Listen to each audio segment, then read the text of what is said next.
Assalamualaikum warahmatullahi wabarakatuh. Pada video kali ini, saya akan mempresentasikan tugas 3 teknologi pendidikan dalam pendidikan jarak jauh. Perkenalkan, nama saya Rizky Aditya, Prodi Teknologi Pendidikan. Nah, pada kesempatan kali ini, saya akan menyimpulkan materi apa saja sih yang telah saya pelajari pada pertemuan 1 sampai dengan 7.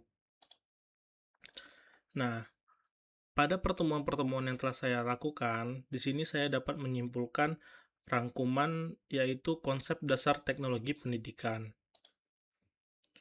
Teknologi pendidikan itu sendiri merupakan suatu studi dan penerapan secara etis dari teori, research, dan praktek terbaik untuk menghasilkan pengetahuan sekaligus memediasi dan meningkatkan belajar dan kinerja melalui desain, manajemen, dan implementasi strategik melalui proses dan sumber daya belajar dan pembelajaran.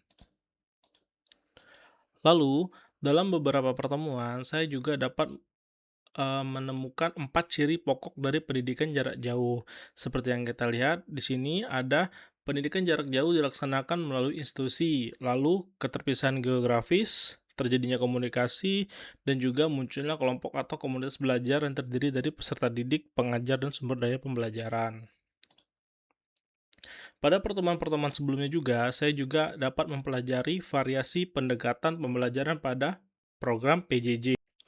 Nah, pada program pendekatan pembelajaran PJJ, sebenarnya di situ ada banyak yang terdapat dalam modul pertemuan yang telah saya baca. Tetapi di sini saya hanya merangkum 3 saja, yaitu distributed learning, stable learning, dan e-learning.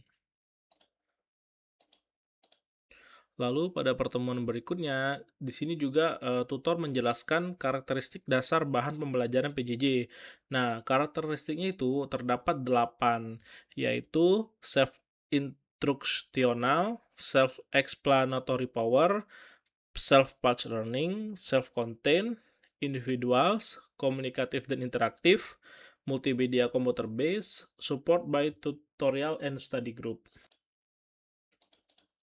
Lalu ada juga yang saya pelajari pada pertemuan itu, yaitu konsep paling penting dalam penilaian hasil tes. Nah, di sini ada 2, yaitu validitas dan reliabilitas. Nah, seperti yang kita lihat ya di sini. Validitas itu adalah konsep yang mengacu pada ketepatan satu set tes dalam mengukur tujuan pembelajaran yang dimaksudkan untuk diukur. Lalu, untuk reliabilitas adalah konsep menunjukkan konsistensi satu set tes dalam penilaian hasil belajar. Konsistensi tersebut dapat ditunjukkan dengan stabilitas atau konsistensi internal. Lalu juga pada pertemuan terakhir, saya membaca di modul yaitu ada PJJ sebagai bagian integral dari sistem pendidikan. Nah, saat ini PJJ ditempatkan sebagai sistem pendidikan yang bersifat komplementer terhadap sistem pendidikan biasa. Artinya, tanpa kehadiran sistem PJJ, dunia pendidikan tidak lengkap karena akan terdapat sejumlah orang yang dengan cara apapun tidak dapat melanjutkan studi atau mengembangkan pengetahuan dan keterampilan yang dibutuhkan melalui sistem pendidikan tatap muka. Nah, itulah yang dapat saya pelajari dari pertemuan 1 sampai dengan 7. Nah, untuk, Bapak dosen, tutor, terima kasih banyak atas pembelajaran yang telah diberikan. Ini tugas 3 saya atau tugas terakhir. Terima kasih banyak. Sekian dari saya. Assalamualaikum warahmatullahi wabarakatuh.